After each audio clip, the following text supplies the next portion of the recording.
Good afternoon, Doctor. Yes, good afternoon, all. Nice to see all of you. Yeah, great to meet you again. Yeah, thanks to Ravi, we meet again. Yeah, Yeah, thank you, welcome, Dr. Peng, Miro. I Yeah. was just Yes, worried. Abang. Our joining here today is our Dr. Pengara is joining us, uh, uh, and Mr. Tawa from the inspectorate is here as well. Nice.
Okay, a very good afternoon.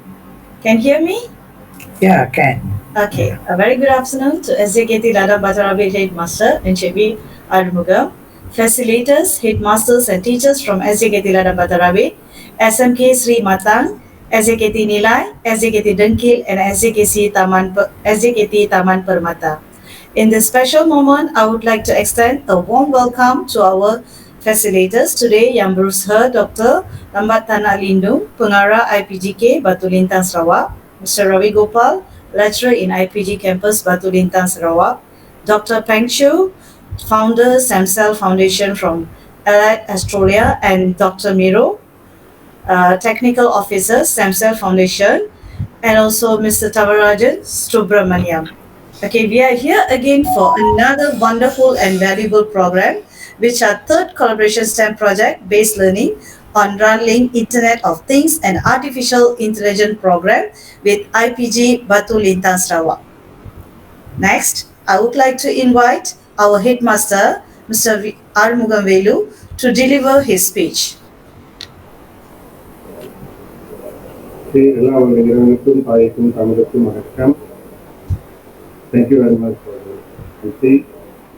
Very good afternoon and wonderful greetings to the Honorable Director of IPG Campus Batu Lintang Sarawak, Dr. Lambat Tanah Lindung, Mr. Ravi Gopal, lecturer of IPG Batu Lintang Campus Sarawak, Dr. Peng Chu, the founder of STEMSELL Foundation Australia, Dr. Milo, Chief Technical Officer STEMSELL Foundation Australia, Mr. Tawa, JMJK, dear principals, respected teachers, ladies and gentlemen. I would like to express my wonderful appreciation to the IPG Batu Lintang campus and STEMSELL Foundation Australia who are willing to collaborate and network with SJKT LADANG Batarabe Tulu Intan Perak, Malaysia. It is an outstanding effort to share knowledge and build strategies to lead the STEM world with effective PBL implementation. Today, session will be based on Internet of Things, IoT, artificial intelligence, AI, and how it can be collaborated with STEMSELL Foundation own innovation Runlic. All these will be fundamental to this school to upgrade in project or program based on learning in STEM. Surely it will give valuable knowledge for the students and also to the teachers to upgrade their skills and PBL based on STEM. I also took opportunity to IIB Genting Island Branch Malaysia and NPTL 2021 participant Puan Satya Priya Kumar, who took the effort and provide this networking platform. I hope this effort will be last to shape of the excellence of the students of this school. Thank you very much. Nandri Manakam. Thank you, sir. Okay, without wasting time, I would like to invite Yang Berusaha Dr. Lambat Anak Lindung, Pengarah IPGK Batu Lintang Sarawak, to deliver his special speech. Please, Doctor. Thank you very much, Madam MC. Good afternoon, everyone, wherever you are. Mr. Armugam Velu, Headmaster of SJKT LADANG BATAK Rabi Teluk Intan. Madam Satya Priya Kumar, teacher and NPQEL candidate. Mr. Thabarajan Subramaniam, Principal Assistant Director at School Inspectorate Putrajaya. Headmasters of SJKT Nilai, SJKT Dengkil, and SJKT Taman Permata. Teachers, Dr. Peng Chu and Dr. Miroslav Koteski from STEMSELL Foundation, Adelaide, Australia. Lecturers and teachers who are with us today. First of all, I would like to say thanks to the organizers for inviting me to say a few words in this Smart STEM webinar for Tamil primary schools. This project, initiated by Mr. Ravi Gopal, lecturer from Institute of Teacher Education, Batu Lintang Campus, Kuching, and Mr. Tabarajan, inspector from Putrajaya, has seen a series of workshops conducted for teachers since the 2nd September of this year with Institute of Teacher Education, Batu Lintang Campus lecturers, school teachers, Unit 10 and UNIMAS lecturers. And for today, with STEMSELL Foundation from Adelaide, Australia. All in all, a total of 7 workshops for teachers have been conducted by Institute of Teacher Education, Batu Lintang Campus, as part of our initiative to support collaboration and cooperation between our institute and schools. We hope that the collaboration and cooperation will benefit teachers and students to enhance STEM education in primary schools by creating interest among students in the related subjects before they pursue their secondary education. Various hands-on activities such as solar car installation, virtual reality and augmented reality, the green box innovation have given teachers and students room for creativity and innovation, evidence that the series of workshops is successful in training the trainers. As mentioned by several scholars, it is important to build a strong foundation for STEM experiences during the formative years of cognitive and social development of a student's life.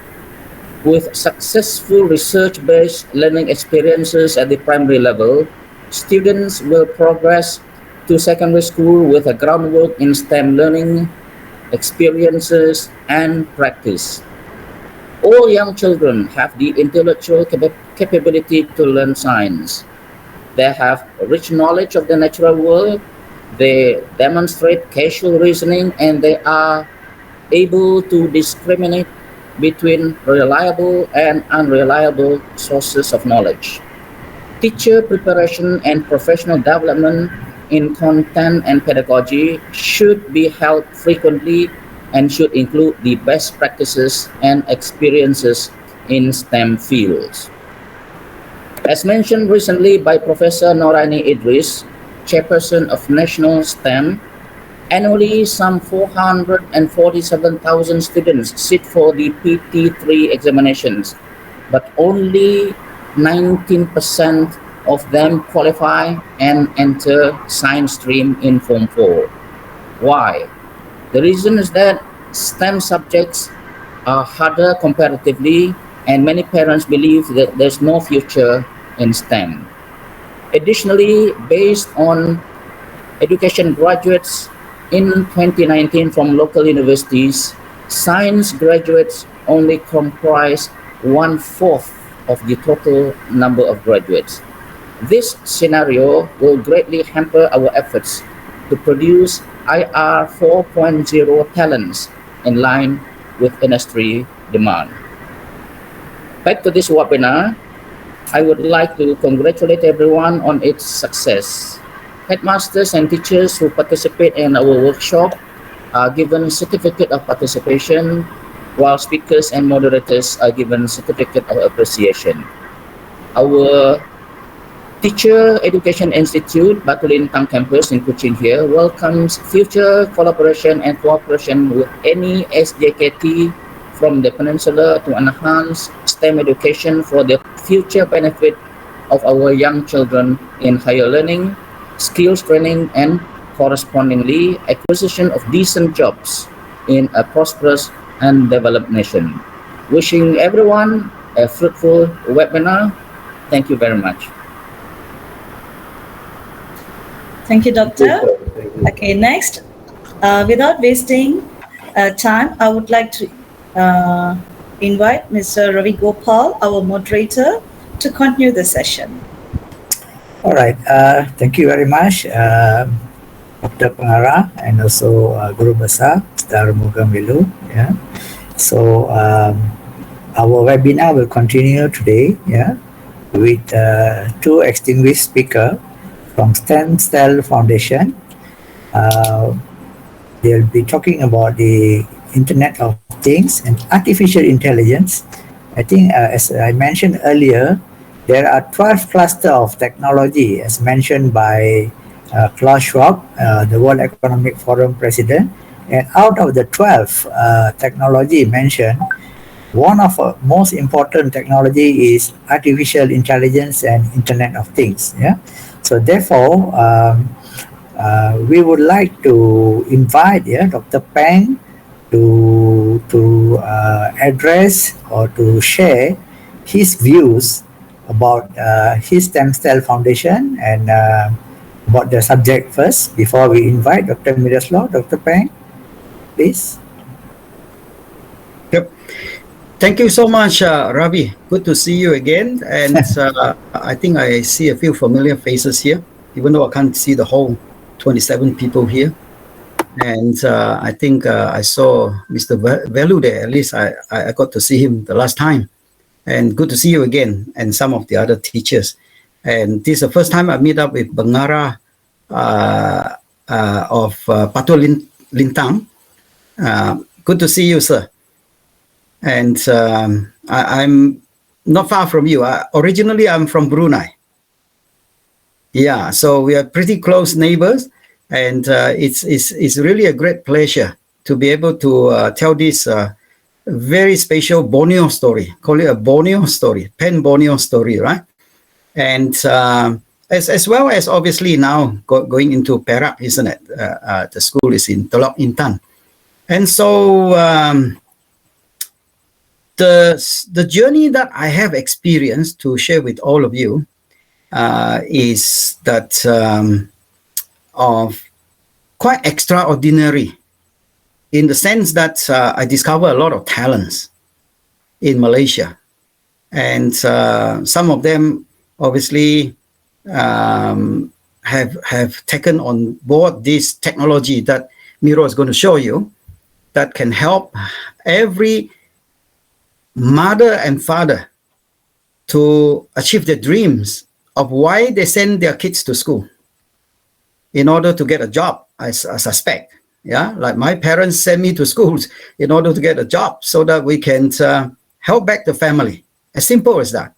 So based on that experience, using a technology that has a certain advantage, competitive advantage, which every parents are looking for.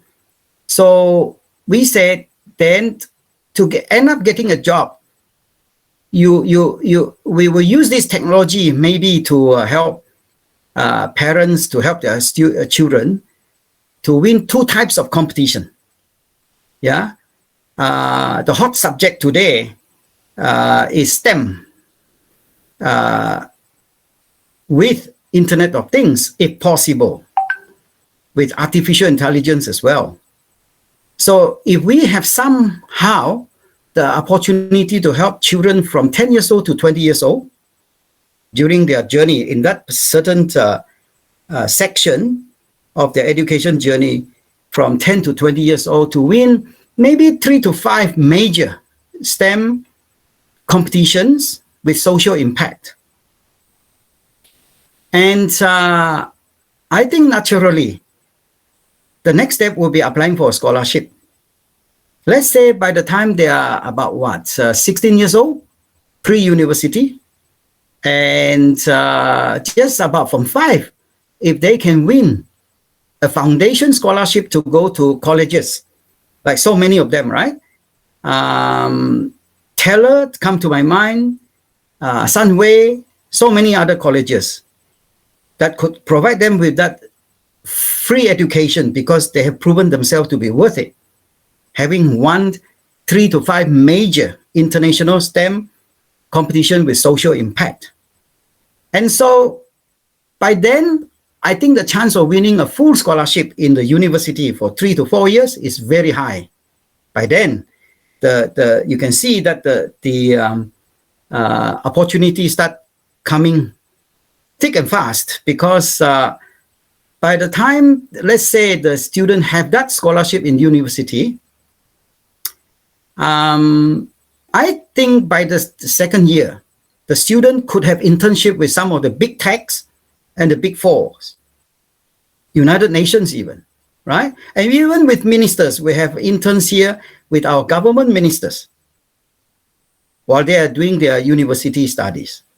So then, I hope by the time they complete second year out of 4 years of engineering degree, they would be able to be headhunted by some of these big companies because they are already in internship with some of the big techs or the big fours. And so that is the education model that we built around this technology that provide the competitive advantage that you will see how Miro demonstrate that. But in summation, this technology competitive advantage is based on finishing a STEM project with IoT and AI, which normally doesn't happen yet in schools, even in Australia. Generally, it's just STEM without Internet of Things and not obviously artificial intelligence. And so with a few lines of code or programs, these young children, starting from, as I said, 10 years old, call it 100 hours. Yeah, even extra curriculum. So every Saturday, 2 hours per Saturday times 50 weeks. So that is roughly about 100 hours of a 10-year-old student's journey. And he should be able to start making projects that, for example, an intruder alarm with 6 lines of code compared to hundreds of lines of coding, which puts them off. And 1 line to create the vision between the camera, let's say your mobile phone camera and the laptop, in order for the mother to see what's happening at home or see whether anybody is coming to the house from her office laptop with the IP camera in the house or in front of the door with 1 line of code on it. And then 2 lines of code. She will be able to make a web page with 2 buttons in her laptop. And if she sees somebody trying to get into the house, you just press the on button to sound an alarm or flashlight if it is nighttime, right? And with 3 lines of code, this mother will be able to make an AI voice warning message, like the children will type in to Runlic, this program, police on the way. Your video is sent to the police with your GPS location. run or you go to jail. So these are capability that the American professors in Philadelphia, Temple University told us, there's no way that the children can even enjoy that sort of experience. And university students are struggling to even complete a project like that with 6 lines of code, 1 + 2 + 3. And they expect it will take them weeks of work using the traditional compatible technology like Arduino.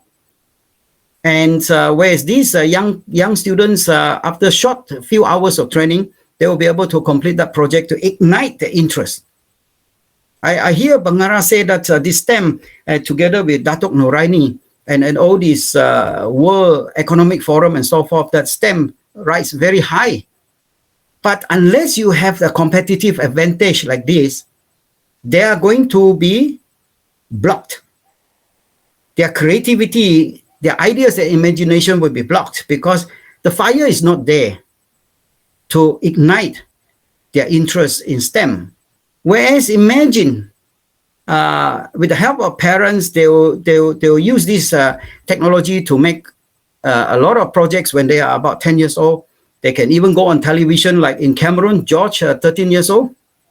He went on TV to explain his intruder alarm. And he explained that he went to the Polytechnic University in Cameroon, and the professors there and the students just couldn't believe that he could complete a project with 6 lines of code. Well, when something new comes along, you can do that. So I think that is the summation of what Miro will demonstrate today, is to prove to everybody that your children will have this competitive advantage, which is time dependent. If you leave it for too long, like 12 months time, when you tell the American professor, they already have the experience already. America is different. America have all the resource in terms of equipment like laptops, in terms of money, they can buy equipment. But the only lack of one technology at the moment is Runlic. So they will be very fast to grab this and run and call themselves the Usain Bolt. Yeah, they will be the first runner in the world. But at the moment, they told us they don't have technologies like that. So it is up to Malaysia, the teacher, the IPGs of Malaysia, the PGSM of Malaysia, which I understand, obviously, we're working together with everybody here, in order to really put the footprint there that we are number one. And obviously getting all the big tech and the big four to support this case. Then you will be able to get maybe even Malaysian curriculum exported. And this is huge. This is trillion dollars of education business. You call it a business now. Look at all the universities that attract students from all over the world to make money, including Australia. When the COVID came, we have a lockdown. We lost billions and billions of dollars, and we lost professors by the hundreds. They lost their jobs literally overnight because we don't have the income. We're dependent on so much of this to make the money of international student money that we have to replace with startups making money by teaching them how to make products. So I think as we go along, there will be Q&A. And please feel free to ask questions anytime. I'll leave the time for Miro to show what I've just described as the competitive advantage of a few lines of code to make an intruder alarm that will send a drone, activate a security drone that you can control from Malaysia to take a picture of the intruder in Australia. Thank you very much. And Miro, if you're ready, or I hand it back to Ravi. Okay, thank you very much, Dr. Pang, for your wonderful introduction to the STEMSELL Foundation. All right, so without further delay, we invite Dr. Miro to explain and demo your technology to our beloved teachers and lecturers. Miro?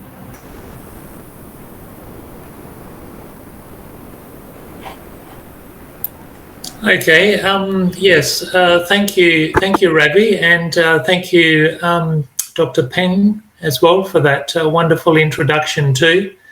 That's very good. I have actually also been, I suppose, in Malaysia with this technology for a while now, and we have had some excellent feedback about this technology, and especially when I do the demonstration, because it actually shows how easy it is to implement and actually do the Internet of Things and the artificial intelligence for the students and the teachers.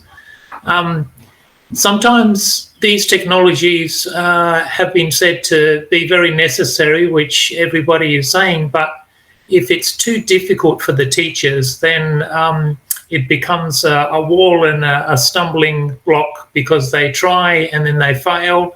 And also when students try also and they fail and they find it difficult, then they also want to do something else. They don't want to do the STEM. The idea is that we want to attract them to the STEM. We want them to do more of the STEM, AI and IoT. So today what I will be doing is actually demonstrating a real live case of building a project online, actually in Malaysia. So I have selected a teacher, which I have been working with, Mr. Lee in Penang, who will actually open my page today. And he will then actually build a small intruder alarm today, so that you will be able to see that it only takes one line of code to do the camera, 2 lines of code to make buttons, to make alarm on-off buttons on a web page, which is important, Internet of Things, and with 3 lines of code, artificial intelligence, text to voice. So this is only 6 lines of code to make such a project, which is easy for students to actually learn quickly as well. And then I will show how this technology can also connect to other things for IoT on the Wi-Fi, such as a drone. So there is a Wi-Fi drone that we will connect again today.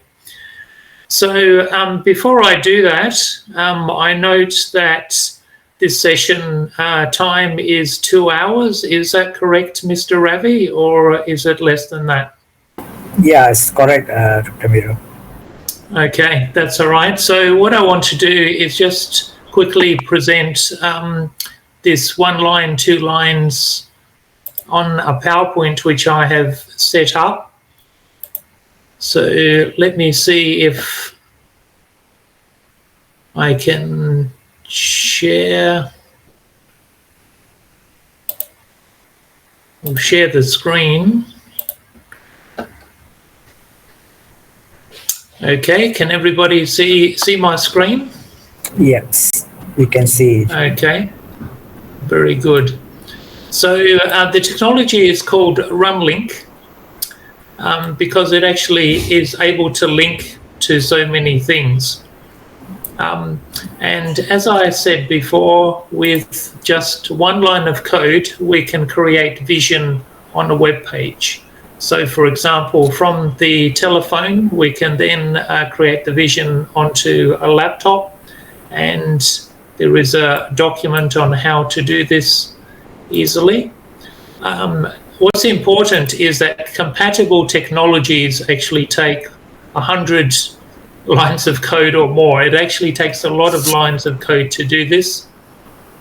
Also, with 2 lines of code, we can control anything, anywhere. Internet of Things means that we need to control on-off.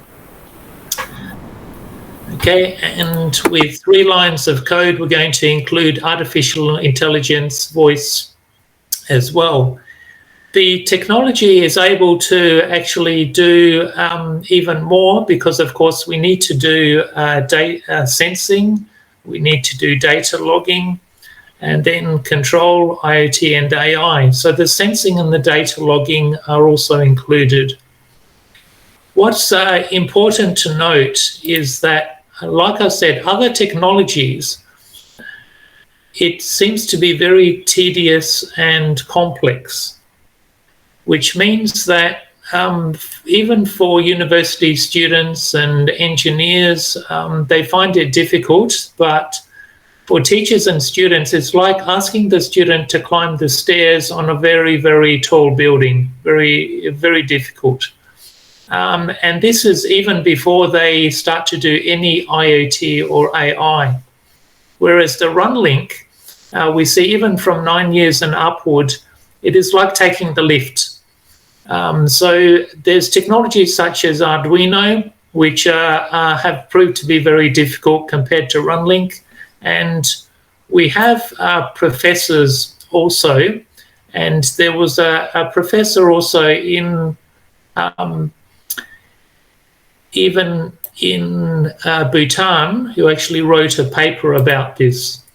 So Runlic versus the compatible technologies. He wrote a research paper which was blind reviewed and accepted for IEEE conference. And the conclusion is that Runlic is much more effective and user-friendly, but also much shorter time to implement, especially for starting year 9 and upward.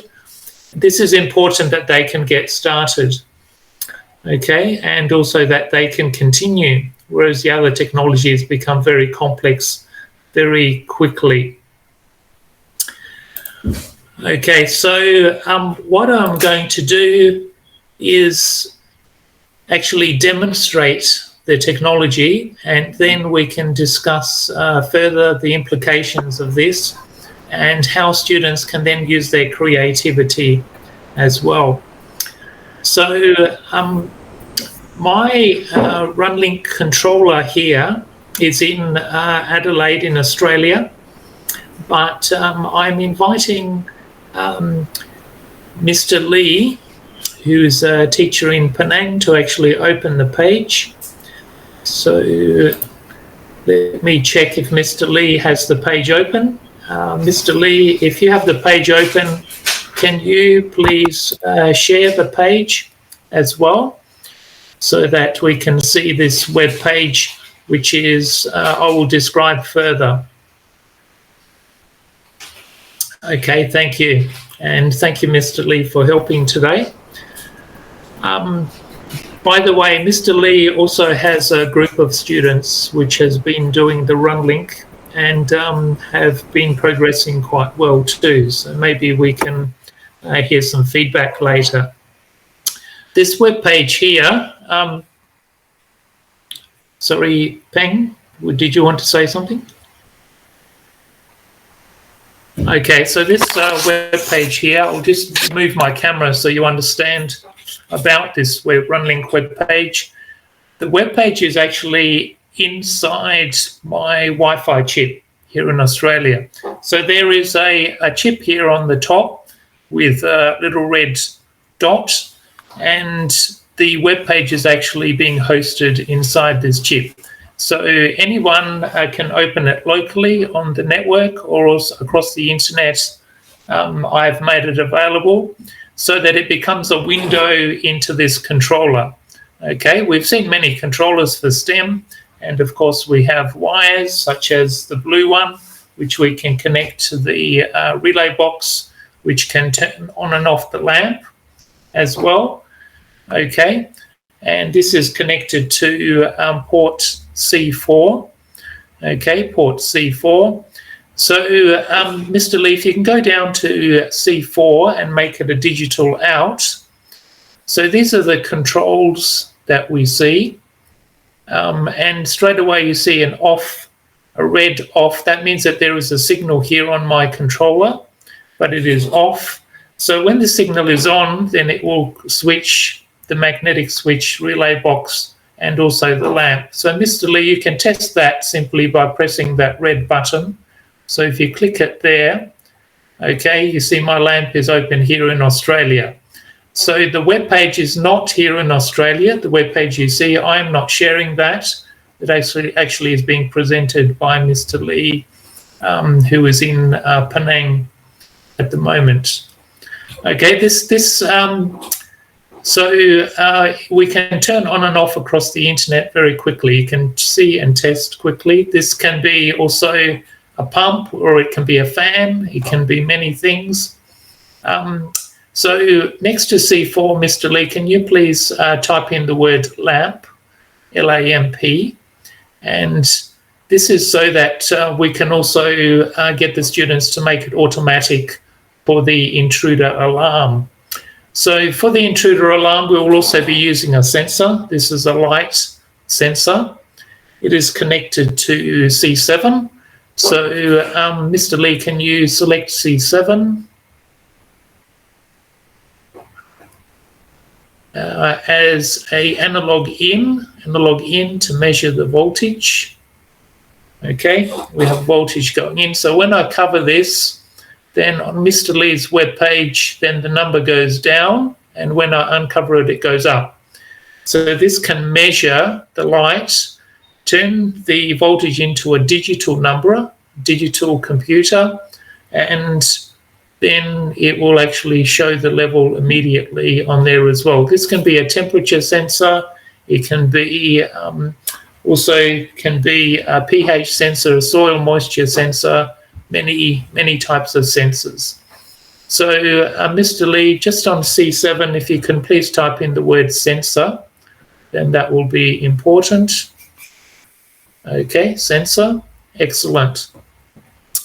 Okay, so what I'll do is I will also now show how we can use the lamp and the sensor, and open my page here. I have a copy of the page over here as well.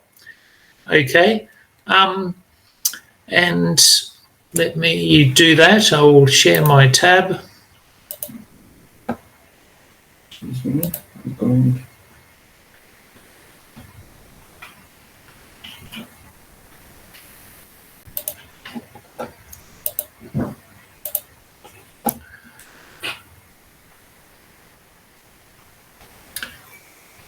Okay, so you can see here I have a tab, and we have a lamp here, and this is my page in Australia, but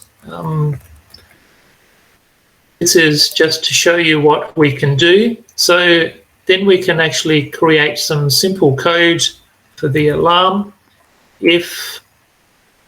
and we want to measure the sensor,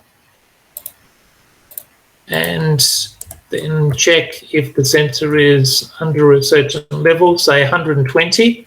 So if an intruder covers the sensor, the number becomes less than 120, then we can simply select turn on and lamp. This is normal JavaScript. JavaScript is the language which is native to the internet, so it is very, very good for IoT because all the browsers will understand this immediately.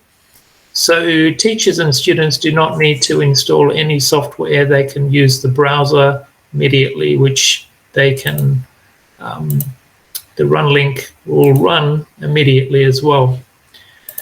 Okay, so if it's uncovered, then it will turn off. So I'll copy this, and then I will actually give this to Mr. Lee, and I will put that actually on the chat box for Mr. Lee to paste in. See you. Okay.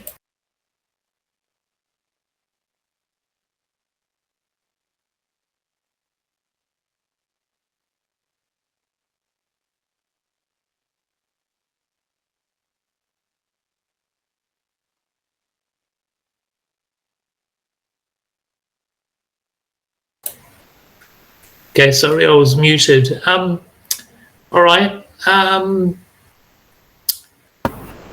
So, Mr. Lee, if you can go to the top, okay, and just press the Run Code button. Okay, and I will show you the lamp again. And if you scroll down, Mr. Lee, so we can see the numbers. Okay, when I cover the sensor, then you see the number actually goes down. When it goes less than 120, then my lamp turns on automatically. Let me adjust my camera. When I uncover it, it turns off, and Mr. Lee's webpage, it says off, and the number is above 120. When I cover it, then it is on. Okay, so this is a sensor, such as for an intruder alarm. But like I said, this could be a water sensor turning on a pump, could be a temperature sensor turning on a fan. So it means that the students can start very easily. What I will do is actually show next how we can also connect also to make a web page with buttons. Okay. I actually, all right.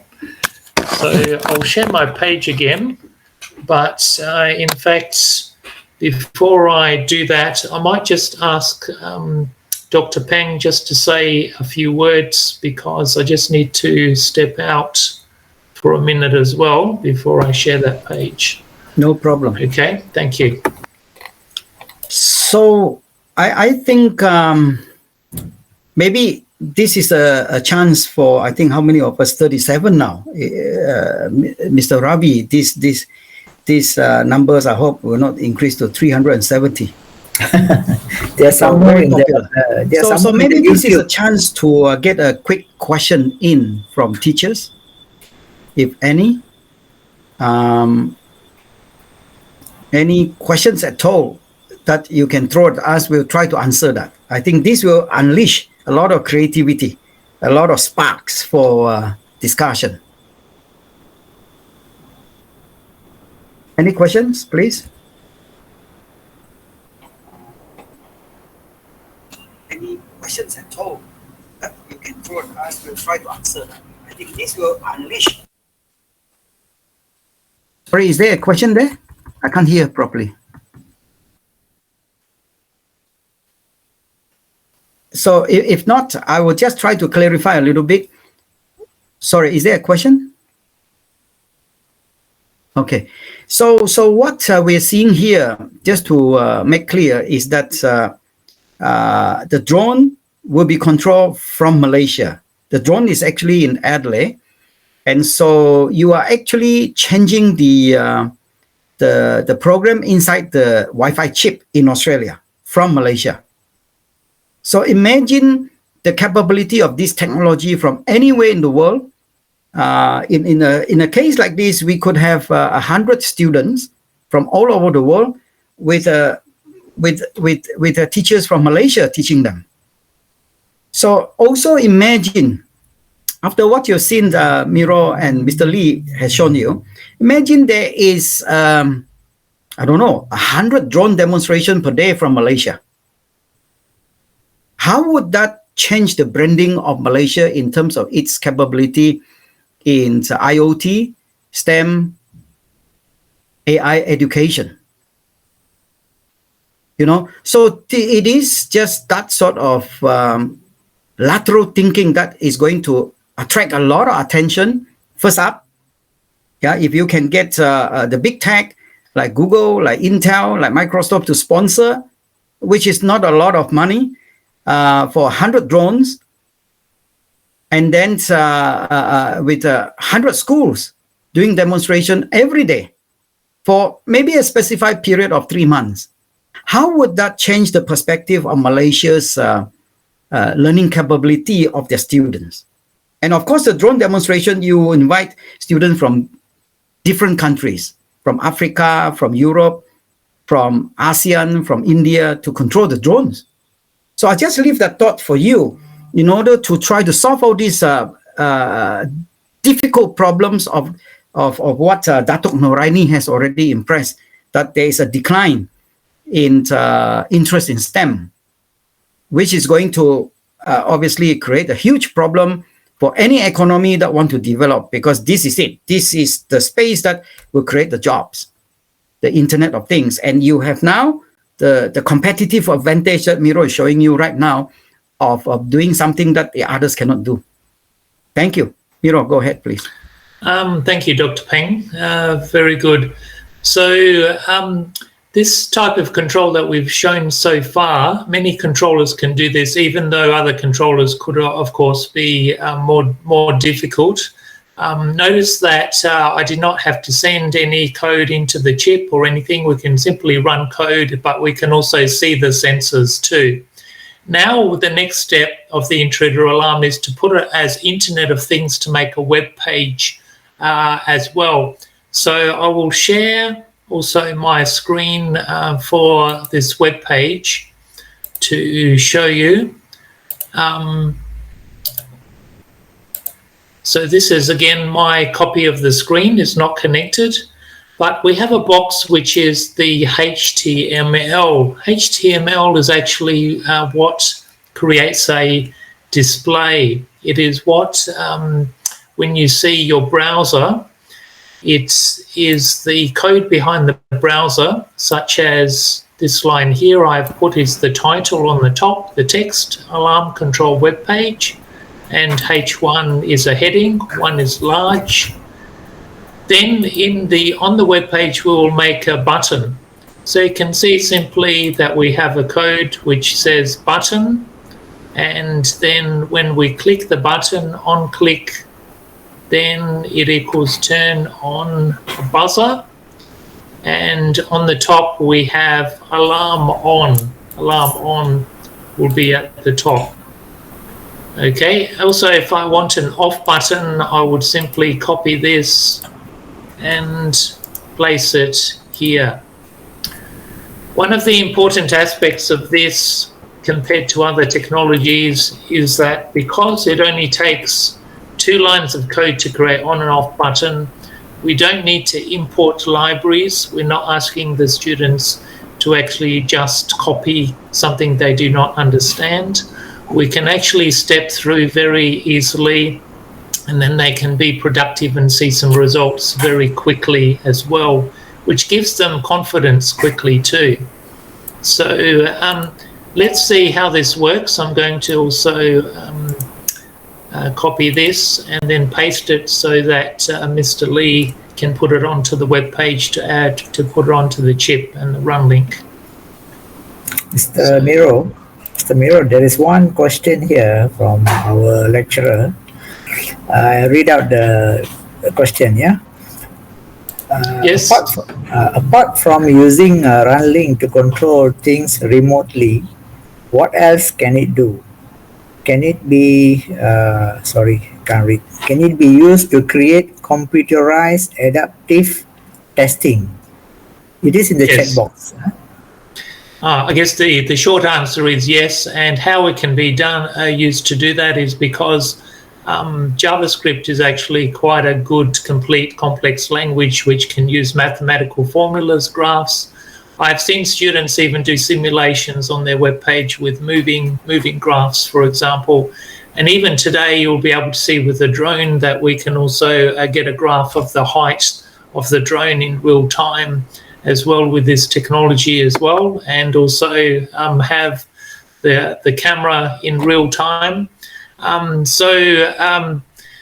This is actually happening right now, not even a simulation. So it can happen immediately across the internet for other people to see. But also we can write simulations in here as well. One of the good things, because it is a control and IoT technology, then with the sensors and with the control, we can very quickly do real things. Okay, they can build to the real things. Okay. Can I just quickly also mention? I see the question here from Mr. Ko, is it? And also bear in mind, please, for everybody, that this technology doesn't need internet either. Today, we just demonstrate to you that you can use internet to control anything, anywhere in the world that are internet linked.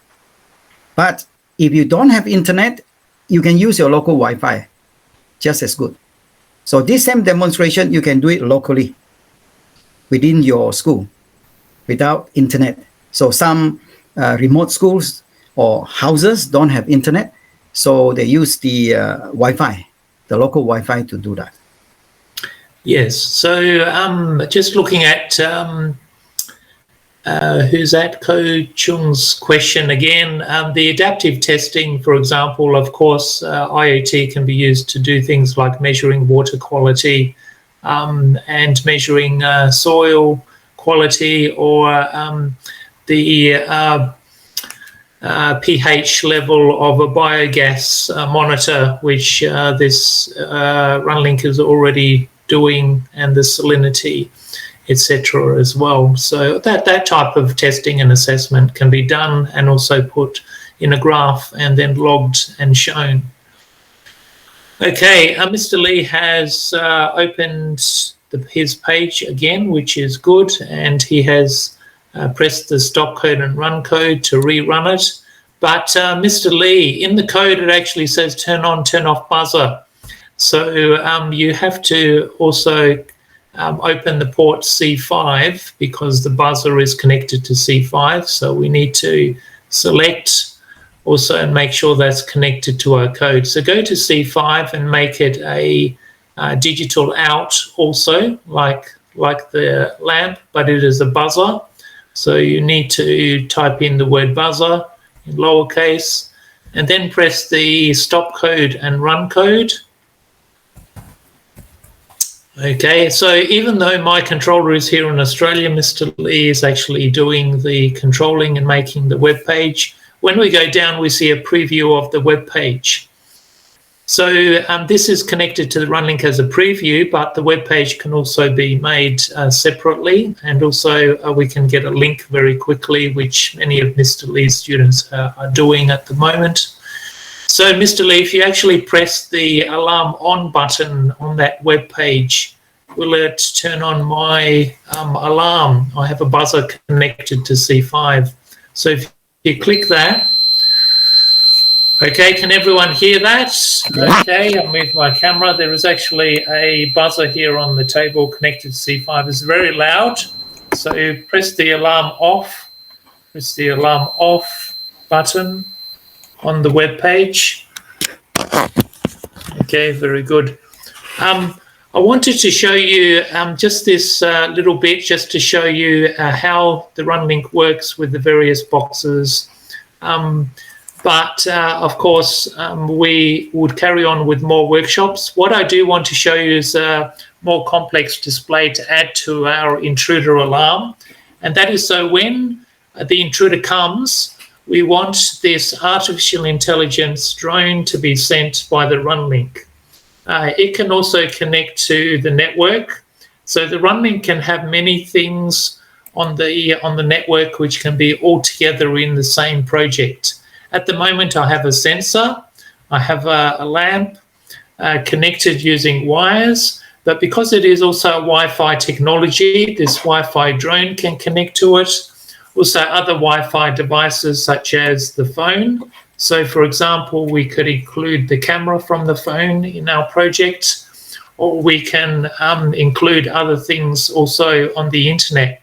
So this is a true Internet of Things technology. Let's see how that works. I'm going to turn on my drone. Okay, and put it on the ground. I will show you the camera. Mr. Lee, can you please go up and press the stop code?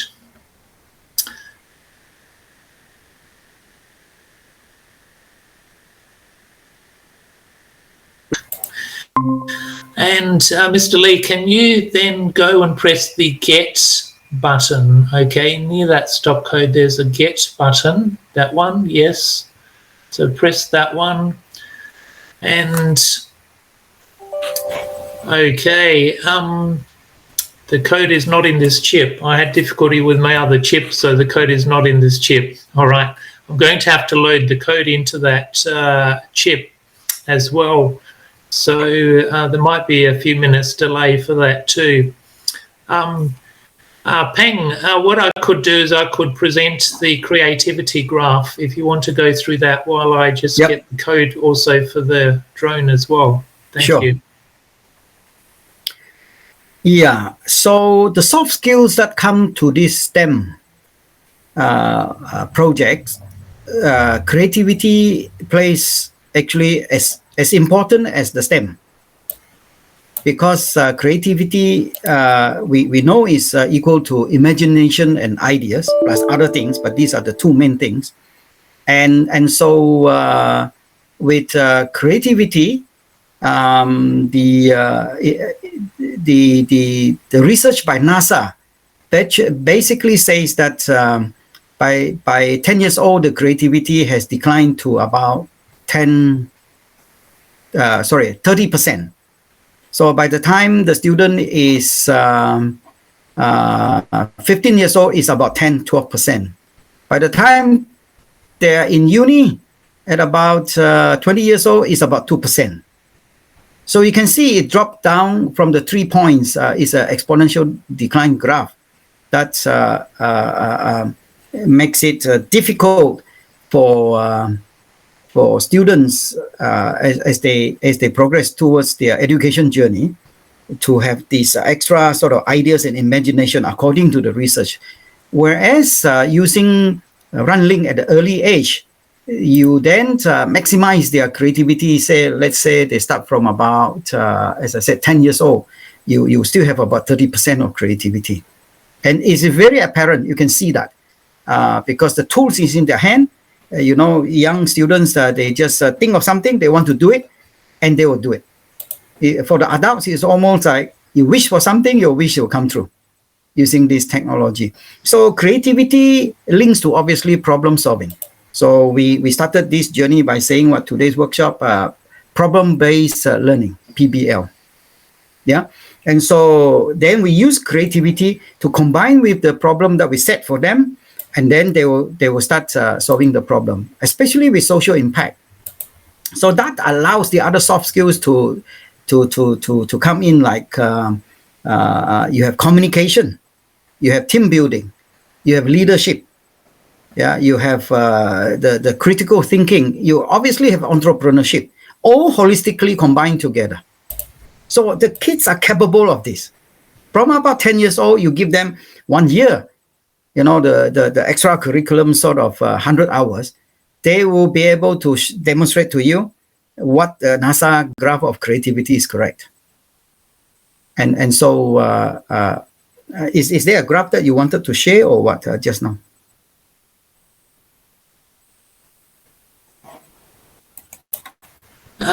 Yes, I'll share the graph. I just need to use my screen for something else first. Sorry. Okay.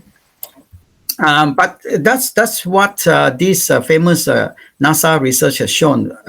They researched with hundreds of thousands of people in the early 60s, and in order to recruit the best for NASA, you see. And so this graph is something that, rule of thumb, you just have to see if they decline so fast, how do you use a technology like from university, like Arduino, like Raspberry Pi, in order to get to ignite their interest quickly. One student in Sudan, a 15-year-old girl called Onap, she won a prize in the Arab World Innovation Competition. And I said, what did you do? She said she used block programming. I said, what do you think of it? She said, it's like monkey see, monkey do. I can't do anything more than that. When they say connect the block together, the light turns out, the switch open, that's what I do. But I cannot do more than that because all those blocks are embedded with codes that she cannot use. They did that in order to avoid them getting scared by it, because there are hundreds of lines within a block there. So with these JavaScript few lines that you're seeing now, they are very comfortable. They can change anything they want. So they have full control of the design. And so that is a lot of time wasting if you start measuring the economics of it.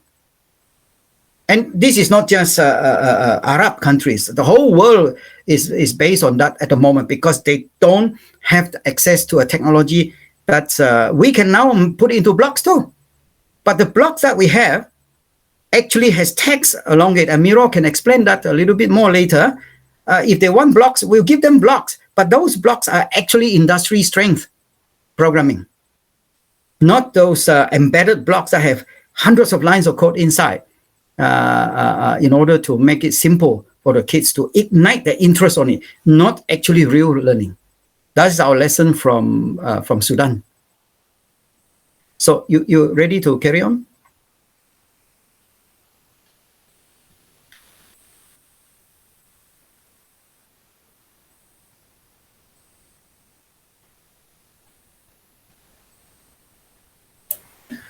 Okay. Yes, I think so.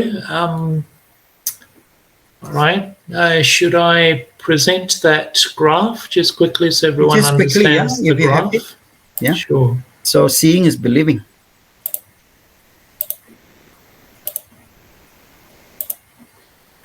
Okay. You can see the graph? Yeah, it's coming up. So as you see here, the red graph there, 10 years old is about 30% left. 15 years old from 3, like all these students that we are teaching, they're beginning to see that their creativity, obviously they don't realize it because they can't measure it, right? But this is what has been researched. It's only 12% left. Creativity is being blocked because of so many reasons of everything is fighting for priority. Then you don't have time to even think or solve problem already. So it become a sense of memorization. As in India, they told us 95% of the courses that they go through in schools as well as in uni is memorization in order to get a degree, and end up with millions of people without jobs there. But this is changing now. We have a stem cell student, 2016. We just got in contact with him again last week, and he just won $1 million US to put technology for robotics and things like that into schools, to 200 schools. So you can see the opportunity exists now, and more of these case studies coming out, but you don't want to be the one, number 2. It's as competitive that you want your students to be right in the front line, and they can do it. Okay, thank you, Peng. So, Mr. Lee, can you share your screen again?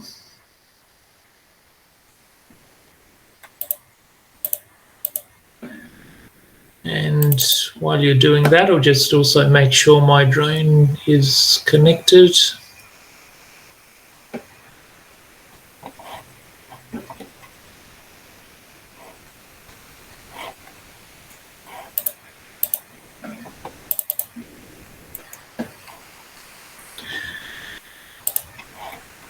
Okay, very good. So can you just press that get button again?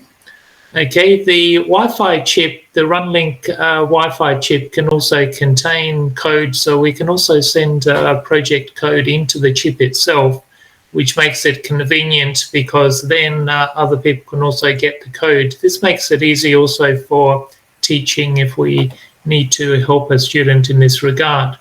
The code that I have sent also has many buttons similar to what we made, just one line to make a button, but it has control buttons for a drone. It also has one line of code for the camera, and it also has a graph. So Mr. Lee, please press the run code again, and then we'll go down and we can see the Runlic drone picture of the page, and we see many buttons. Mr. Lee, if you can turn your sound up also, because we also have the 3 lines of code to do text to voice. So please press the start commands, which tells the drone that we wish to send it some commands from the Runlic. Okay. Looks like the drone is already gone up actually, so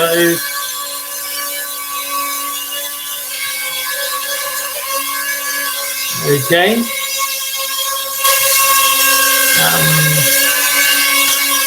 Just press the land button again. Just press the land button.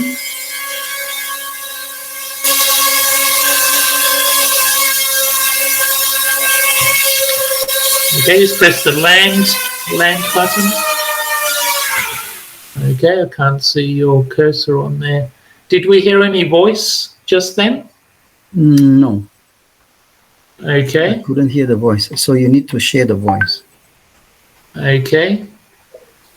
So just press the start commands again, just the start Drone command. command. Okay, that's good. Okay, very good, very good.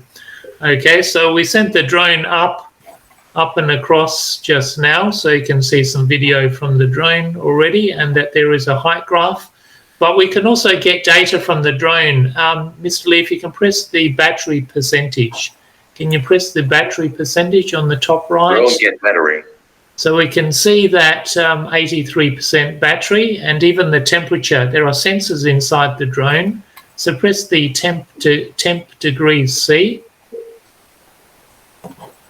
the temp button. Drone get temp. Okay, and looks like it's 83 degrees, which is about right. There's 14 processors in this AI drone. Okay, and I will show the camera this time so you can see the drone as well. And so, Mr. Lee, just try that again. Just do the takeoff, just so we can see the drone. Drone Okay, command.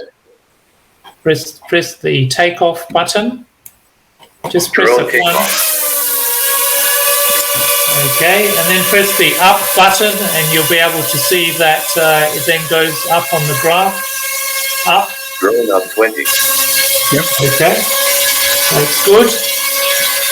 All right, very good. And we can turn it. So press the turn CW.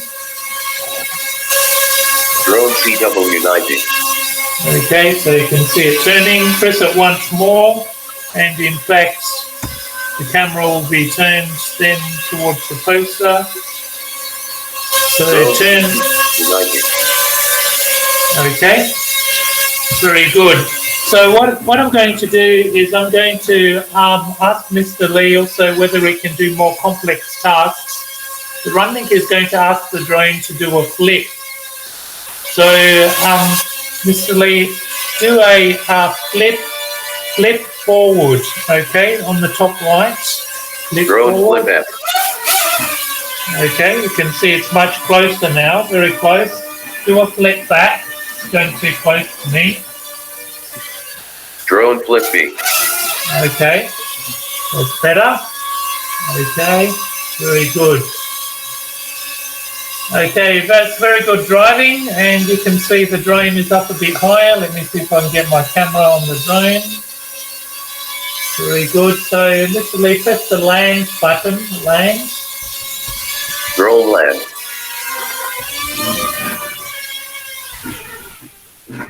Okay, very good.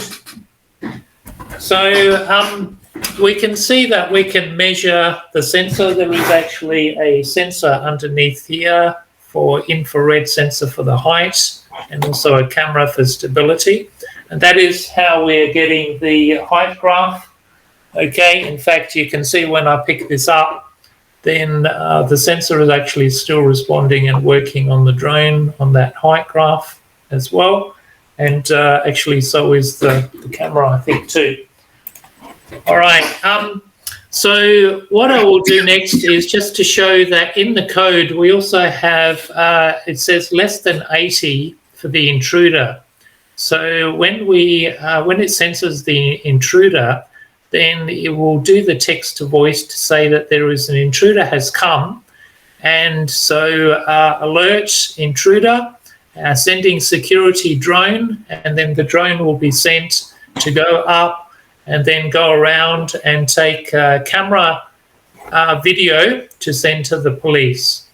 Okay, so let me see if I can do that now as well. So I'm going to block the sensor. Okay. All right. Not sure if the start commands is... just try the start commands again. Make sure the start commands is working.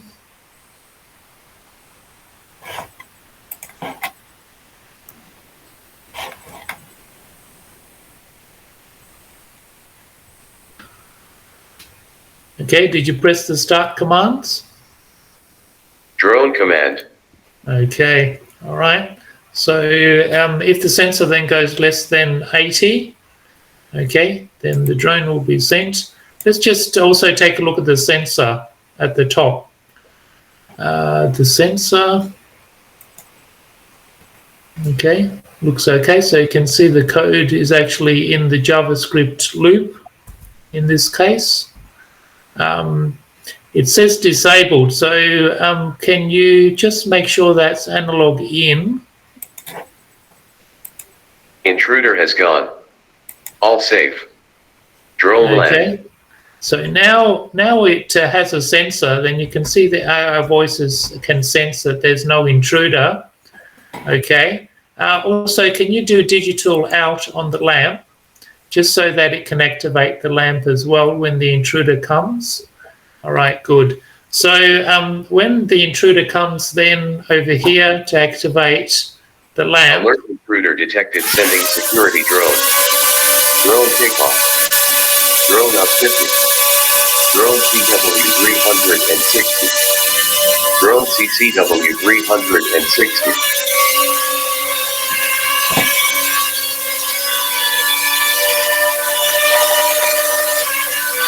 Okay, so now the intruder is scared because the drone has been taking your pictures to send to the police. So then the intruder will leave. Intruder has gone. All safe. Drone land. Okay, and so Mr. Lee, if you go down, you can also see there is a graph and camera as well that's been taken. So you can see the drone went up when there was an intruder. There is a delay on the camera at the moment across the internet for that. But that is an example also of what the students can do for this drone intruder alarm project. This is important, though, to understand that although this is a very exciting project, this is one example of many projects that the students can do. Okay, many exciting projects. I've seen students very excited that they can also use their phone camera to do many interesting projects for intruders. Some students have also done AI object recognition.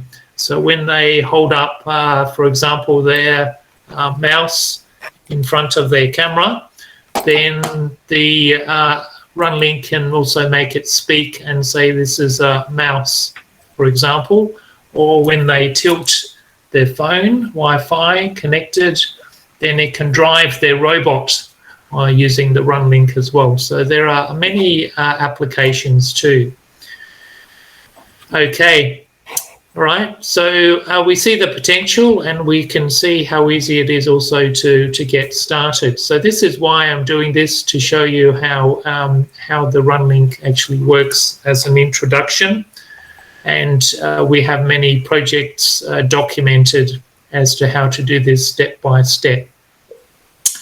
Okay, what I would like to do is ask if there's any comments or questions on this at the moment. Thank you, Mr. Lee, for sharing your page over there as well. Any questions or comments on what I have shown at the moment?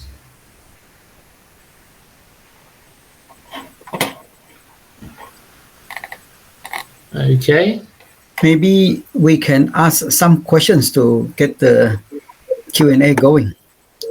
What you have seen here, is two sections. One is the intruder alarm that Miro has shown with 6 lines of code. Yeah. Basically the 6 lines consist of 1 line to create the vision between the laptop and the drone camera. 2 lines, you will be able to make a web page with on-off buttons to scare off the intruder, to on the drone to take a video, or to on the sound, the buzzer. And 3 lines, you can convert the text into artificial intelligence voice in order to, again, scare off the intruder. Do you think that your students will be able to manage that in primary school, like about 10, 11 years old? A question for all teachers.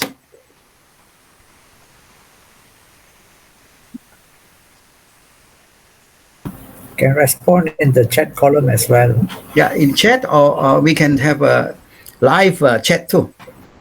So maybe just to get some teachers talking, could we maybe just ask Mr. Lee, maybe just to have a few comments on the feedback from his students, because his students have been using the Runlic a couple of times as well, and recently they've been doing some web pages. So maybe we can ask Mr. Lee just to say a few words on what they've been able to do and their response and engagement, I suppose, with this too. Okay, hello, good evening. I'm Lee from Penang. So I'm currently teaching in SMK Georgetown. So the feedback that I've got from my students is it's easy, easier than Python, which they are learning in school right now. Okay, and what have they been able to make so far, Mr. Lee? Yeah, if I can, maybe I add a little bit to what Mr. Lee has said. I suppose most teachers here know PGSM. Yeah, PGSM, the STEM Teacher Association of Malaysia. I think they call it what? Persatuan Guru STEM Malaysia, right? PGSM. I think there are about 1,000 plus teachers in that group. And the President Suhaili, Cikgu Suhaili's son is not well. And so then the students that learn about building the website using Runlic, as you see already, Runlic needs only about 2 lines of code to make a web page. If you have multiple web pages, then you link it together to make a website, like a book with 5 chapters, right? So the students under Mr. Lee's guidance and mirror, I think some of them suggested to make a website called Get Well Soon. You know, so they could include in the Get Well Soon some of this jingle, for instance, how you get well. You know, just to encourage a young boy who is not well at the moment, and with a lot of creative ideas, they could include jingles, you know, the Get Well jingle sort of thing, and maybe even invite him to fly a drone from the hospital. So these are the sort of things that bond people together. It gives you the chance to unleash the creativity. Yeah, these are suggested by the students themselves. I was in the workshop when they were learning how to make a website. Project A2, is that A2? Sorry, Project A2 helped them to make a web page with 2 buttons. And Project A6, then they could include the AI voice synthesis. So they can combine these 7 projects that you don't need the equipment, that I think it would be nice to send to all the teachers. I'm not sure, maybe from one school, Telok Intan, is it? In the school, from Mr. Vilu's school. St. Anthony. Pardon? St. Anthony schools, Doctor, you mean? Yeah, either, I mean, I can see 32 people here. And if we can give them a chance to experience, send it out, it's free. You only need a laptop and a mobile phone to do these 7 projects.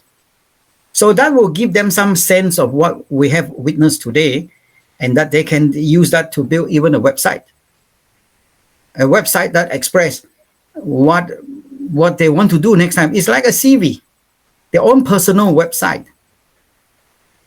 And generally, to make a website is not easy, to learn all this HTML and things like that. But we have built the engine for them to put all the bells and whistles into the engine to make a website of their choice.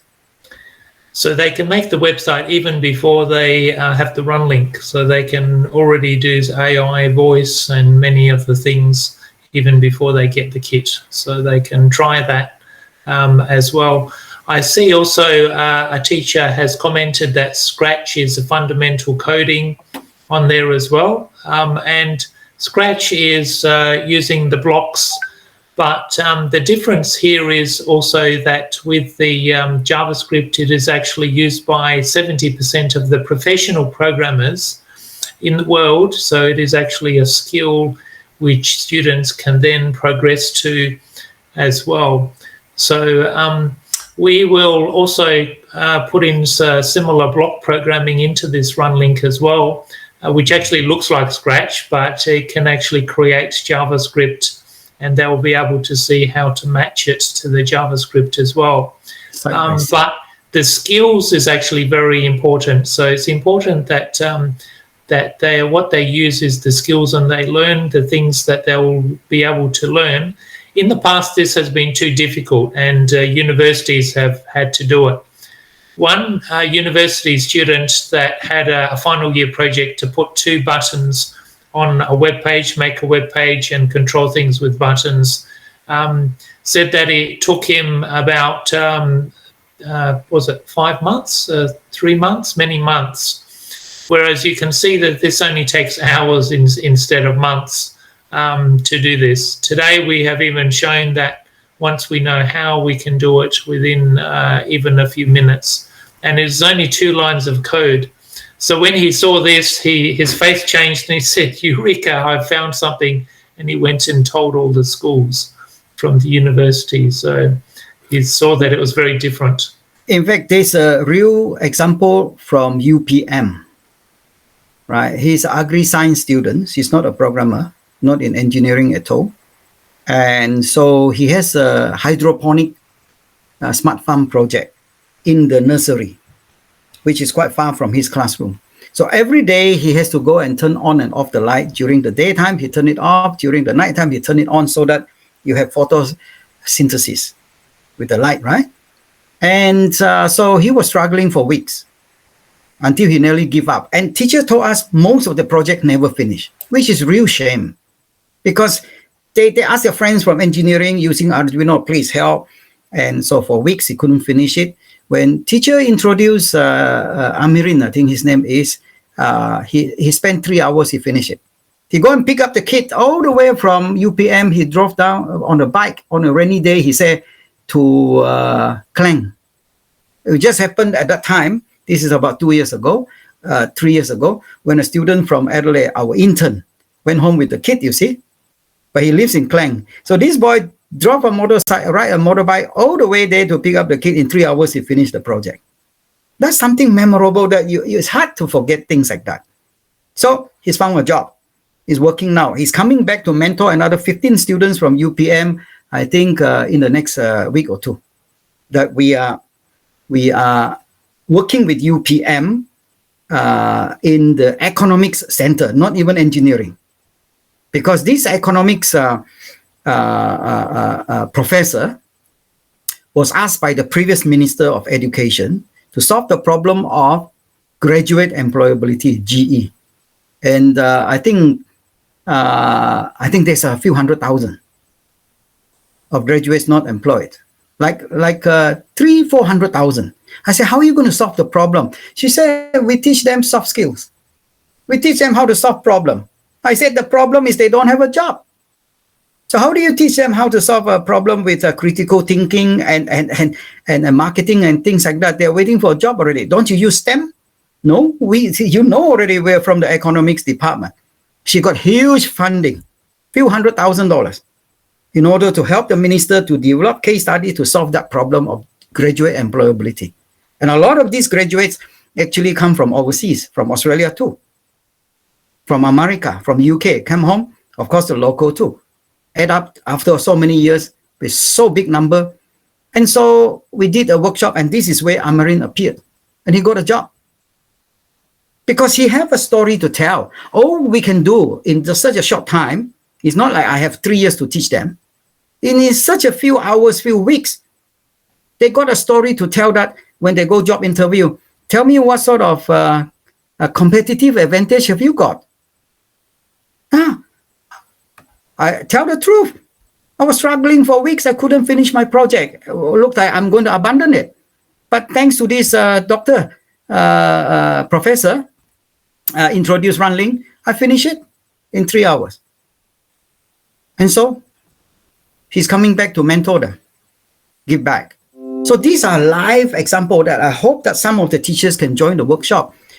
Miro will check and see whether there's enough space there, so that you can really talk to some of these graduating students already. So I think there will be about 15 of them, final year. And some of them are actually, I found a few of them actually graduated without job too. They're coming back in order to do the workshop to gain this, hopefully this competitive advantage. So this is real life problem solving, you know.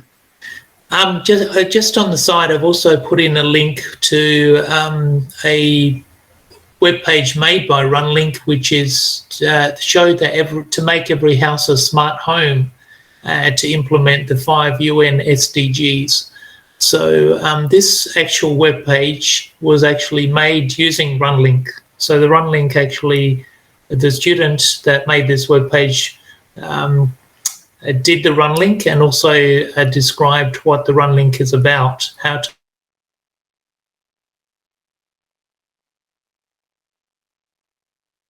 we'll send you obviously more links. The other link I've put in there is a Malaysian Minister for Housing then actually getting some kits and then helping class there as well to do the quality education using the Runlic. So she actually describes the quality education there as well. So if I can maybe give a little bit of background of that. Minister came to Australia, came to Adelaide for waste management. She was Minister for Housing, right? Dr. Zuraida.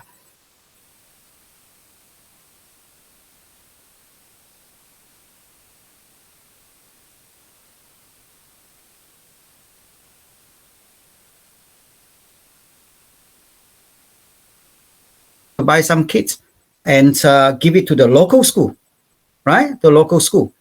For what? They said, look, I want to,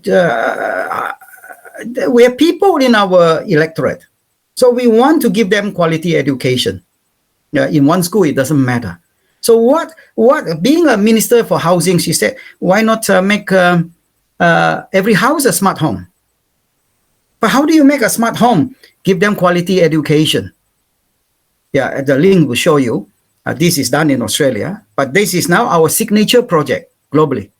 Every house become a smart home so that they can then have a lot more time to spend on quality education, United Nations SDG number 4. And then what do they use the quality education? And what is quality education in the first place? It's a very simple argument of whether 6 lines of coding compared to a few.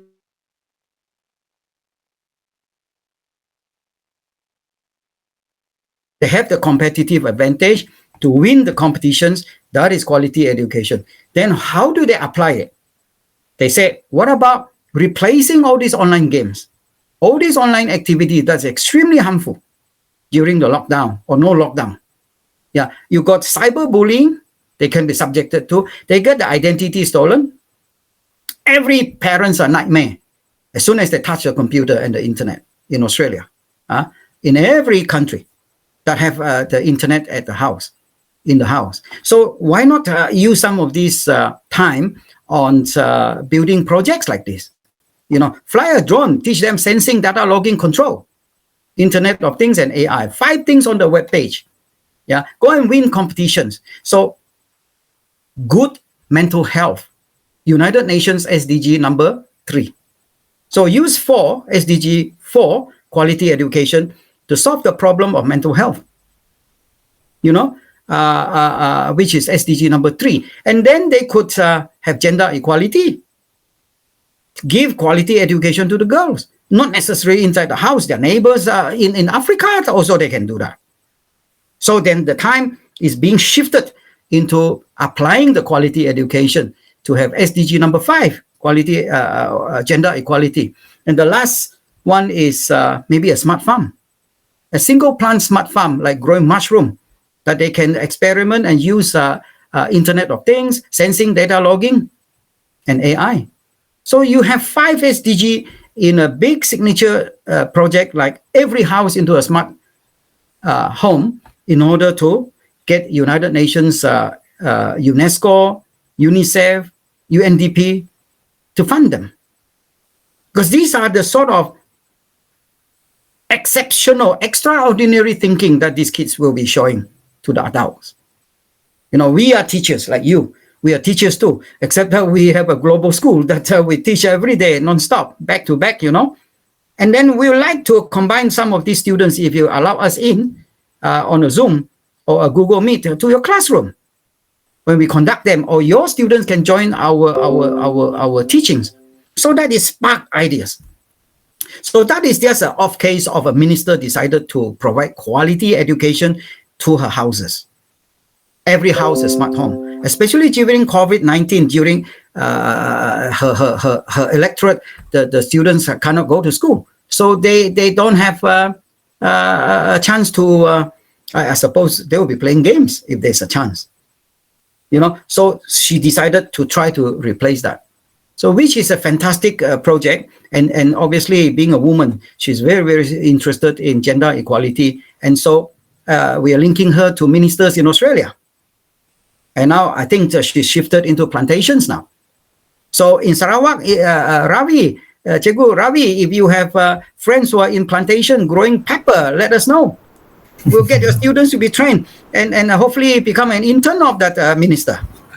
Actually, Dr. Peng, for our IPG, we have successfully used drone as one of the technology to instill this geography subject in one of the most interior school in SMK Dalat. You know, in the beginning, the teacher was having difficulty to attract the students to attend the class. You know, I mean, now is what is happening now is the online class. You know, so what he did was he get the drone. You know, so the drone capture certain what you call physical and cultural aspects in the city, around the city, and after that the students start doing the editing of their videos, you know, and they compile the whole video captured from the drone, and they use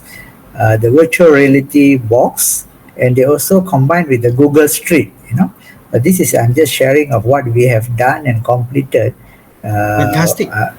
So this is using drone, which I will share with one Satya Priya and with the school. Maybe you can use that as an example, and how important and attractive, and it attracts 52% of the students, you know, the students to attend the class and complete the project entirely.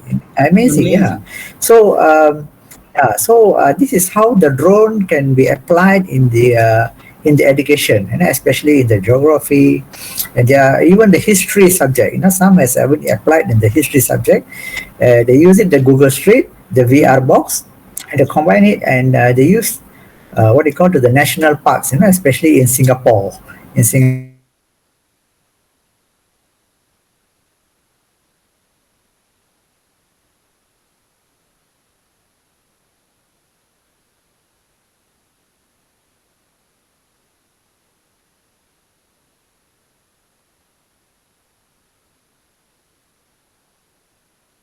Of the students about the subject matter, and eventually they can score better in the evaluation part. Yeah, thank you, Dr. Absolutely. And I have no doubt what you've seen today. That's why I asked the question, do you feel comfortable that your students will be able to put their hands onto these type of projects and add it into the drone? You know, then they can use the drone for sensing. You know, the drone will carry some sensors, depending on what sort of drones they use, right? And then the mapping. And then the plotting of the graphs is all in one package that they can apply. It's no longer that they fly the drone remote control or VR. This is reality. They shift from VR, virtual reality, to real reality. They can even have object recognition. They fly around, they see the tree. They say this is a rubber tree, or that is pepper. Yeah.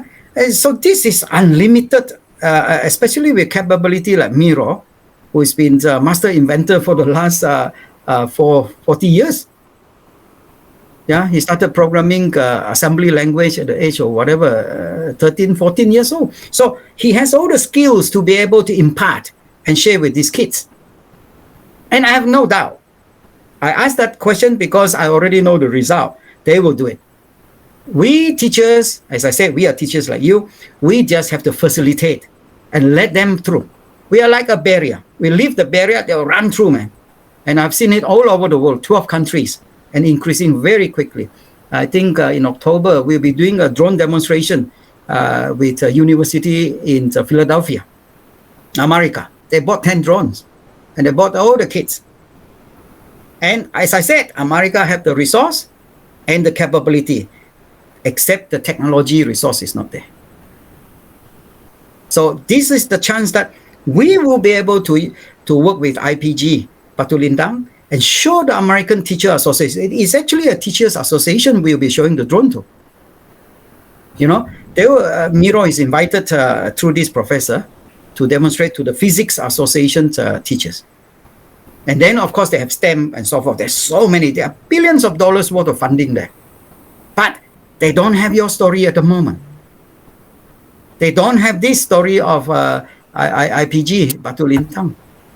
So if you have that plantation sort of thing, you know, with whatever, pepper, cocoa, timber, palm oil, oil palm, let us know. Get your students there. Those students will specialize to become a teacher next time of agriculture. Yeah, because I think you already have a group of students like this. And I think Cikgu Suhaili is also trying to source them so that we can build case studies for them quickly. And off they go, start looking for work. Connect them to all the VIPs, from big tech to big ministers, all over the world, not necessarily in Malaysia.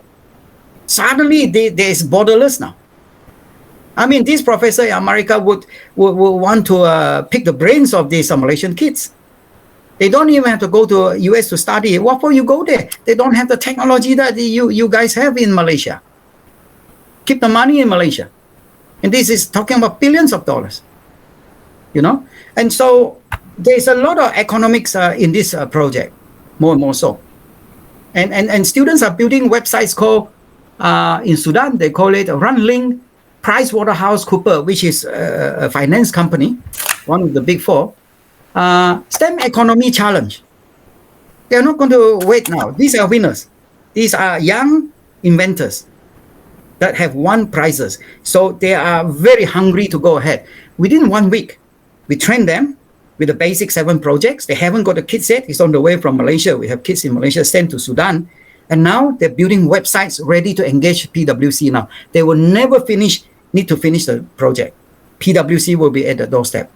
Because it is just shocking to PwC that kids can think like that, even though we think for them, but they have to articulate it out themselves and solve the problem of the giant company. Not solving their own problem or my problem. The problem comes from PwC because they are the one who wrote the STEM economy, report that says if you shift 1% of Malaysia's workforce into STEM jobs, let's say about, 15 million people work in Malaysia. 1% only, 150,000 quality STEM jobs, especially the application part of it. Go and work out how much would Malaysia's economy increase. In Australia's case, we shift 1%, let's say it's about 100,000 workers.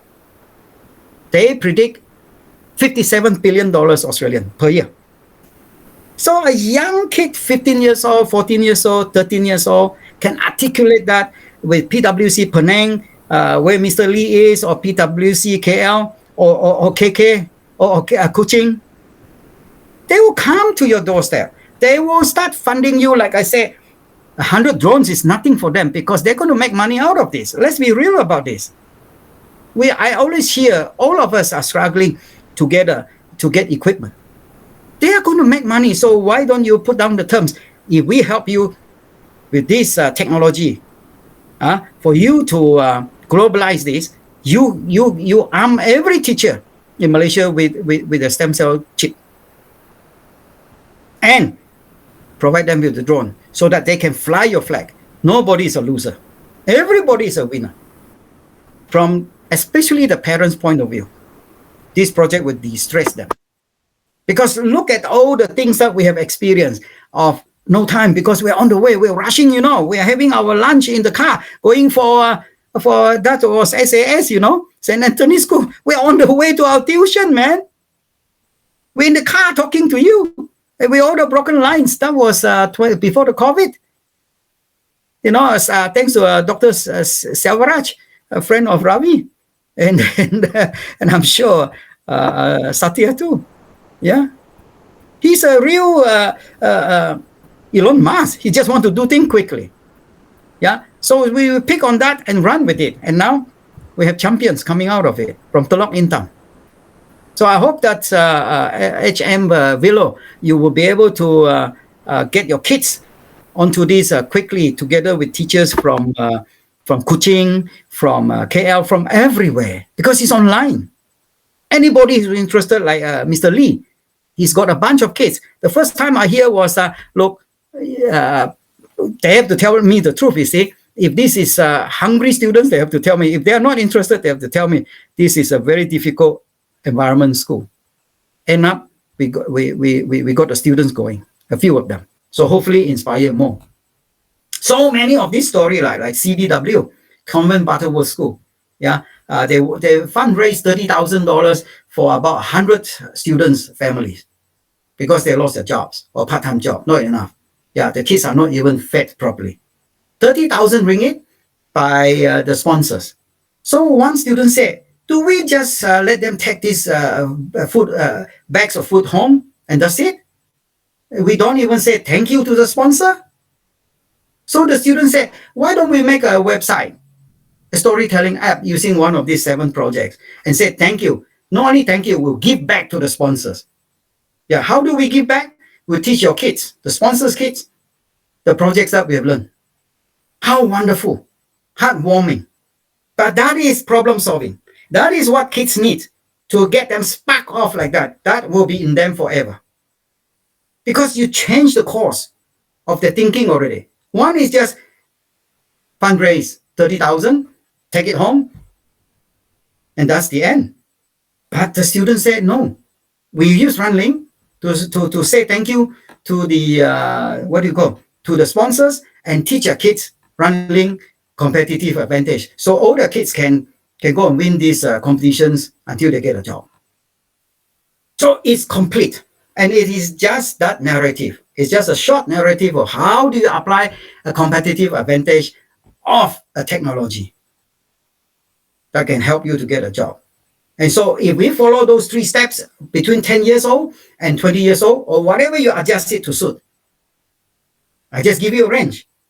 And then you got a Malaysia's new education model. You know, that every mother and father want to have this sort of model in order to save a lot of stress and time. You know, running from one place to another. Of course, you have to comply to your curriculum. I know that. I was a student myself. But yet, the extra curriculum, it takes a fraction of the time. In fact, offset it with the game time. We call it Ada Asa Sudah. Yeah. Ada is AI drug addiction, which is online activities, not necessarily games only. Yeah, you got cyberbullying, you got all the adult materials there. Every parents are watching whether they are doing the wrong thing. That is stress. So why not replace this with AI STEM addiction? Projects like this, with a simple model of them connecting to the world type of students in Sudan, in Cameroon, in Thailand, in Philippines, and off they go. What a wonderful pioneering Malaysian project. Thanks to IPG. BL, isn't it? BATU LINTANG. I just found out, Ravi, that my mother-in-law actually went to St. Teresa in Kuching. that's your partner school, isn't it? Yeah, Mr. Sri and my daughter also studied there. Amazing, such an old school, you know, must be 100 over years. It's almost 127 years old. There you are. Yeah, she said she went to that St. Teresa school. It's the first school in mission school in Sarawak, in fact. Amazing, the quality of students coming out from there. And then you have opposite them St. Joseph or something, isn't it? Yes. From when I was able to speak English, I heard about St. Joseph already. Yeah, it's true. Very So true. it's amazing. So these are the sort of links that let us unleash our thinking, connect each other. Any ideas at all, just throw it, because you will just find that Runlic will connect to it. Any ideas at all. And that is the challenge. We connect Runlic to any ideas, whether it's science, whether it's arts, whether it's humanity. I have shown a few examples already. It can be done. And not just me. I'm just an idea person. The real practitioners should be the students. And they can do it. Not a shadow of a doubt. And one student, 15-year-old boy, he just won a scholarship to go from Sudan to Turkey. And he said he want to be Elon Musk. I said, if you want to be Elon Musk, you start now, win the 3 competition. Wow, he take off like a rocket. See, they have their dreams already. I'm not putting any dreams into them, but I'm just helping them to realize the dream using this competitive advantage. I'm sure Elon Musk will even take him to space if he's that brave. You know, because Elon Musk need to have many other Elon Musk in order to help him to achieve his dream. He can't make it to Mars without help. Too much money. He's money hungry. You know, without that sort of time constraint, short time, how would he beat NASA to get a few $1 billion? He is a typical entrepreneur that is willing to take risks. NASA cannot take the sort of risk and have rockets that's blown up. But he sees on money. So he was able to prove that my rocket can be reused. And that is his competitive advantage. And people are saying that your rocket will not land on moon. It's not smooth. It came out on TV just a few days ago. But by then, it's too late for Amazon to sue him or sue NASA already for not using their rockets. So these are the sort of life thing that kids could be talking about, whether they're 16 or 17 years old. And yet they could be part of the solution. You know, we take anything that is on TV, on radio, or we talk about and connect it to Runlic and connect it to all these conversations, which is fun. You know, you couldn't have a better, I'll conclude it here. I said, you want to impress Elon Musk, you do this. Or as a website, a challenge to prove to Elon Musk that you're worth it. Help the poor to make the rich richer. With a Runlic QR code. Poor men will not have time to study. But you can help the poor man to have a QR code and let the poor man give it to the rich man who have a house and a car. Because the poor man is earning only about 50 cents per day in India. So a rich man with a car and a house is a super rich man relative to the poor man there. So when the rich man have the QR code and scan it in, he said, voila, I see the competitive advantage. Win 3 competitions, my kids can. I am sure, according to the holy books, the more he gives, the more you get. According to all holy books. And that is my challenge, to prove that it is correct. It is already well proven beyond any doubt. The holy books are correct. The more you give, the more you get. The more this man receive, he will give back to the poor man. So that is one of the reasons why I work with Dr. Yunus from Bangladesh in order to create a 3-0.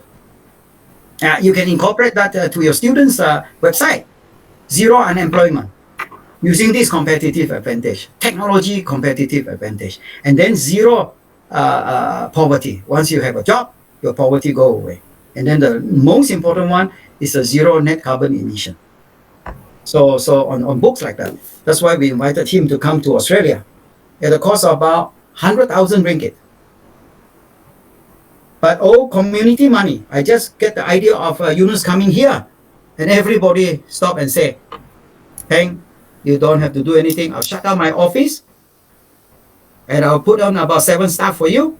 You just go and talk to Yunus. The rest, logistics, we'll organize. So these are the sort of things that I have been through. Why not get the kids to go through it? You see? Lots of example. Now, I'm sure everybody heard about Colombo Plan. This boy win the new Colombo Plan scholarship, 67,000 Aussie dollars. And that is the minister, foreign minister. And he's our intern, starting from first year. And that's the governor on the other side, Hugh Grano. 6 months before he graduated, he got 2 banks offering him AI jobs in the banks. What did we do? Not much. We just helped him to bring 10 million of Chinese students' money to Australia. And he proved it. Everybody signed a letter for him. 5 letters from ministers as well as Lord Mayor of the City Council and top directors of businesses. So how could he not get a job or at least a 3-month trial? So a lot of these are very practical Runlic projects, you know, because it's more fun, more engaging to have winners like that you can multiply. And I'm sure in Malaysia, you get plenty of this. And these then become ministers to ministers. If you have friends in Penang, fortunately, we are a sister state to Penang, South Australia government. They are going to celebrate the 50 years. And of course, we have consuls like Datuk, whatever his name is, Philip Ting in Kuching. He's been our honorary consul for 25 years, one of the longest.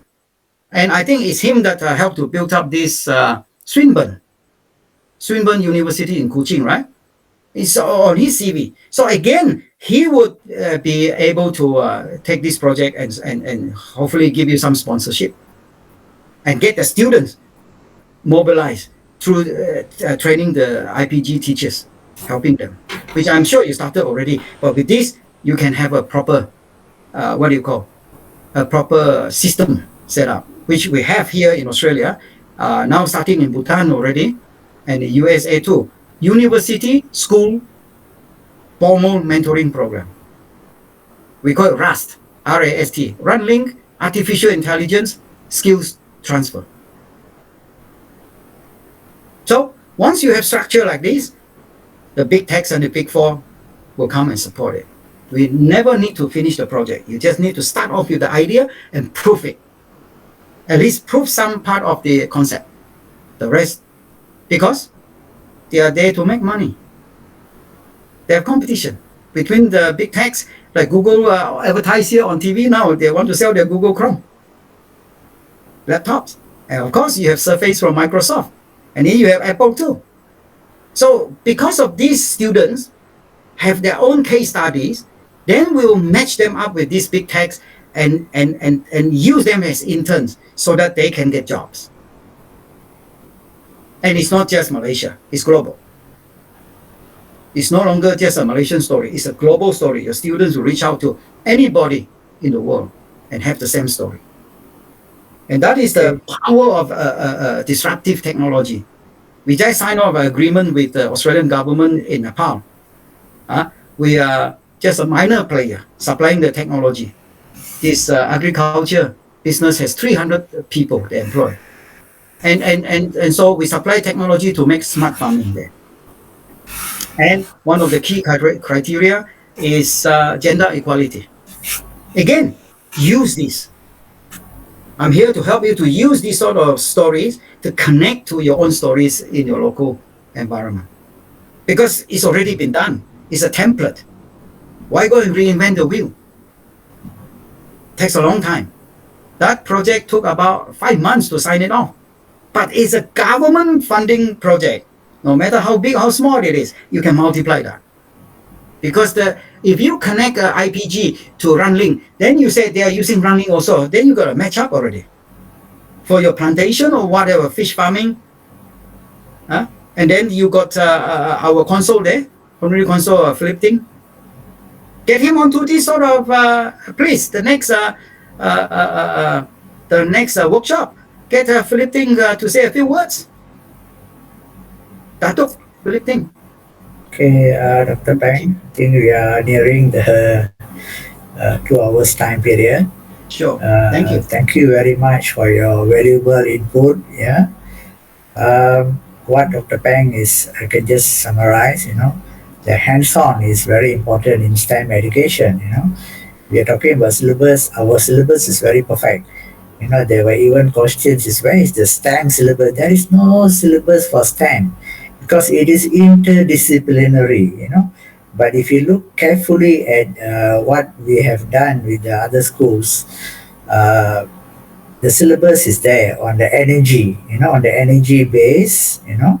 You start from the standard 4, 5, 6, it ends in the form 5. But what kind of technology and activities that you want to instill among your students is up to the creativity and the innovation of the teachers, you know. And it's also problem solving. If you look at our own Ministry of Human Resource in Malaysia, only 35% of the workforce are considered as a highly skilled. The balance 65% is medium and below. So therefore, we don't forget, STEM is not just a winning competitions, you know. STEM is also accommodating those students who are maybe not inclined to academic but also to the skill, you know. So I'm very particular about why we start STEM programs with hands-on activities rather than you go by book. If you go by book, yes, the 35% will succeed, but you will be missing the balance 65%, you know. And these are the main force for our country at the moment. And I trust even in other countries, even in Korea, in South Korea, in America, and as well, the skilled workers are very important. That's why we have GVET and all that. And we must remember the elementary education in primary is very important for the basic of the STEM.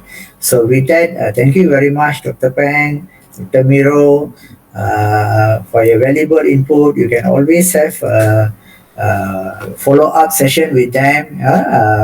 Teacher Satya Priya has already requested whether you can have a direct collaboration. We are very happy. You know, we are very happy if the schools can have a direct collaboration with Dr. Miro and Dr. Peng for the enhancement of the STEM education in Malaysia. I'm looking at Malaysia as a one family rather than looking at whether is you have to go through IPG. IPG's our strength is the pedagogy. You know, how do we get the project and link it to the which syllabus and how you do the evaluation? How do the students understand the process? That's all. You know. So with that, I hand over back to the MC. Yeah, thank you. Thank you, sir. I hope everybody will benefit from the STEM project-based learning on Runlic Internet of Things and Artificial Intelligence program. Not only that, to make the program successful, each and everyone who gain knowledge today should apply this in teaching and learning to build quality, innovative, and creative student. Okay, because even this program shows the difficulty, but once you started to love this, you will get more interesting. Okay, last but not least, would like to thank all the wonderful presenter and amazing teacher who have joined the program today. Hope to meet you again in another program. Thank you. So now we are going to have photo session. Please on your camera, teachers.